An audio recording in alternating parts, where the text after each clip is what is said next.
नगरपालिक निगम राजनांदगांव के नवनिर्वाचित परिषद के प्रथम बजट सत्र में संबोधन के पूर्व सर्वप्रथम महापौर मधुसूदन यादव ने नवनिर्वाचित पार्षदों का अभिनंदन किया। नगरपालिक निगम राजनांदगांव के नवनिर्वाचित परिषद के प्रथम बजट सत्र में संबोधन के पूर्व सर्वप्रथम महापौर मधुसूदन यादव ने नवनिर्वाचित पार्षदों का अभिनंदन किया और कहा कि आशा करता हूं कि हम सब मिलकर राजनांदगांव को विकास की दिशा में आगे बढ़ाएंगे। और साथ ही नगरपालिका निगम राजनांदगांव के इस सभा में सभापति जी, महापौर परिषद के प्रभारी सदस्यगण, पार्षदगण का मैं हार्दिक स्वागत करता हूं। हम नगरपालिक निगम अधिनियम 1956 की धारा 94 से धारा 100 के अंतर्गत नगरपालिक निगम राजनांदगांव का वर्ष 2024-25 का पुनरीक्षित बजट और वित्तीय वर्ष 2025-26 का वार्षिक आय व्यय की स्वीकृति हेतु सदन के समक्ष प्रस्तुत कर रहे हैं। इस निर्वाचित परिषद का ये प्रथम बजट है, इसीलिए हमने इस बजट में कोई भी नया कर प्रस्ताव नहीं किया। हमारा ये प्रयास होगा कि उपलब्ध संसाधनों का अधिकतम उपयोग करते हुए शहर का सर्वांगीण विकास करना और नागरिकों को मूलभूत सुविधाएं उपलब्ध करा सके। बजट प्रावधान में विभिन्न योजनाओं को शामिल किया गया है, जो कि अल्पकालीन और दीर्घकालीन योजनाओं के रूप में अलग-अलग विभागों से क्रियान्वित होंगी। अब तक के सभी निर्वाचित जनप्रतिनिधियों का आभार व्यक्त करता हूं, जिन्होंने शहर विकास को गति प्रदान करने में अपनी महत्वपूर्ण जवाबदारी का निर्वहन किया। साथ ही आभार व्यक्त करना चाहता हूं देश के प्रधानमंत्री आदरणीय नरेंद्र मोदी का, जिन्होंने देश के साथ साथ छत्तीसगढ़ प्रदेश में विकास की अनेक योजनाएं लागू की। हमारे प्रदेश के मुख्यमंत्री विष्णुदेव साय तथा विधानसभा अध्यक्ष व हमारे विधायक आदरणीय डॉक्टर रमन सिंह ने शहर को विकसित करने विभिन्न विभागों में विकास कार्यों के लिए बजट प्रावधान किया, जिसमें हमें पूरा समर्थन व सहयोग मिल रहा है।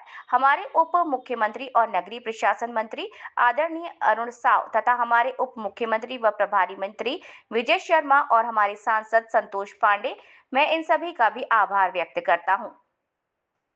इस सदन के माध्यम से शहर के समस्त नागरिकों से उम्मीद करता हूं कि शहर विकास में उनका महत्वपूर्ण मार्गदर्शन व सहयोग मिलेगा।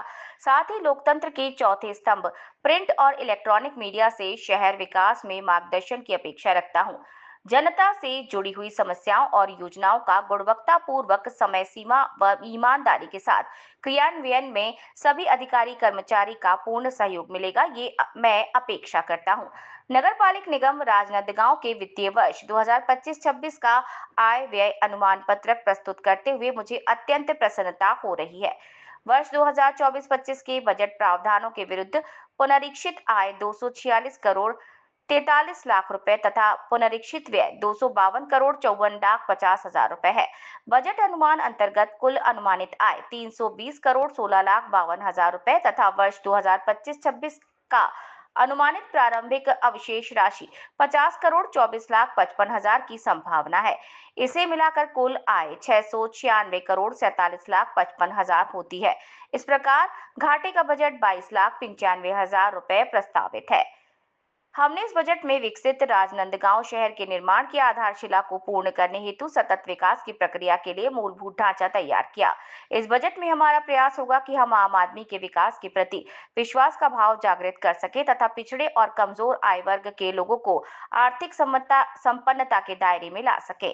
प्रस्तुत बजट की प्रमुख विशेषताओं पर आपका ध्यान अपेक्षित है। नालंदा परिसर प्रधानमंत्री आवास योजना phase 2, Amrut mission water treatment plant, auditorium निर्माण, 2000 सीटर गौरव पथ निर्माण, तालाब सौंदर्यीकरण, मरीन ड्राइव की तर्ज पर रोड चौड़ीकरण व सौंदर्यीकरण और अतिरिक्त निर्माण कार्य, बोहरा लखौली जनता कॉलोनी तथा अन्य क्षेत्र में पेयजल हेतु पाइपलाइन विस्तार, थोक मार्केट व शॉपिंग कॉम्प्लेक्स से निर्माण, शहर के उद्यानों का जीर्णोद्धार, मूलभूत सुविधा, मोहरा फिल्टर प्लांट, गंज चौक, नंदाई चौक से इंदिरा नगर जिला चिकित्सालय तक नाला निर्माण कार्य, इस प्रकार से कई और कार्यों का बजट पेश किया गया है। नगर निगम में प्राय घाटे का बजट ही प्रस्तुत हुआ है आज तक, और आज भी 20,95,000 लागत घाटे का बजट पेश हुआ है। ये बताएं कि आते ही शुरुआत होते ही हंगामा किस बात की? आते ही शुरुआत इस हंगामा का, हमारा तात्पर्य हंगामा का मकसद नहीं है। हमारा तात्पर्य ये है कि जो सुविधा जनप्रतिनिधि को मिलना चाहिए, वो उनका अधिकार है, उसको मिलना चाहिए था। हमें विगत 15 दिन से नेता प्रतिपक्ष का रूम देने के लिए ये लटकाया गया था। और 2 दिन पहले रूम दिया गया जबरदस्ती जाया गया। और उसके बाद एक ऑपरेटर की मांग करी थी, वो ऑपरेटर भी नहीं दिया गया, स्टेट भी नहीं दिया गया। तो हमारे विपक्ष के जो पार्षद हैं, उनकी जो भावना है, जो उनकी जो आवेदन जो लिखना है, वो कहाँ कहाँ किस केस में जाएंगे, इसलिए उसकी मांग की गई थी। लेकिन आयुक्त ने कहा कि केवल 1 दिन के लिए सेट दिया जाएगा, 1 दिन के लिए ऑपरेटर दिया जाएगा। जबकि हम पिछले 15-20 साल के कार्यकाल में मैं देख रहा हूँ नेता प्रतिनिधि को सारी सुविधा मिलती है, एक ऑपरेटर की, एक कंप्यूटर की और रूम की। ये वंचित किया जा रहा था, इसलिए हंगामा किया गया, क्योंकि हम सब ज्यादा कोई चर्चा भाग ना ले, ये लोग कुछ तैयारी ना कर ले, इसलिए हमको रूम देने को रोका गया, कंप्यूटर देने के लिए रोका गया। और तो जब कल शाम के 5 बजे कंप्यूटर दिए हैं, तो हमारे पार्षद लोग तैयारी क्या करेंगे, और रात भर लाइट बोल रहा है। तो हमने कोई बहुत हड़बड़ी कि 30 मार्च को कर लेना है, ये हड़बड़ी हमने नहीं किया कि पिछले साल का बुकलेट उठा करके रख दो। हमने पूरे शहर का अध्ययन किया, जहां हम छोड़े थे उसके बाद क्या विषय है, कितना सुधरा, कितना बदला, या आज का रिक्वायरमेंट क्या है। उसमें हमने, चाहे वो सड़कों को कनेक्टिविटी का मामला हो, या सौंदर्यीकरण की बात हो, या पेयजल की बात हो, या हमारे जो वेस्ट मैनेजमेंट की बात हो, इन चीजों पर ध्यान केंद्रित किया है और फोकस किया है कि हम 3-4 शहर के अंदर कॉम्प्लेक्स का निर्माण करके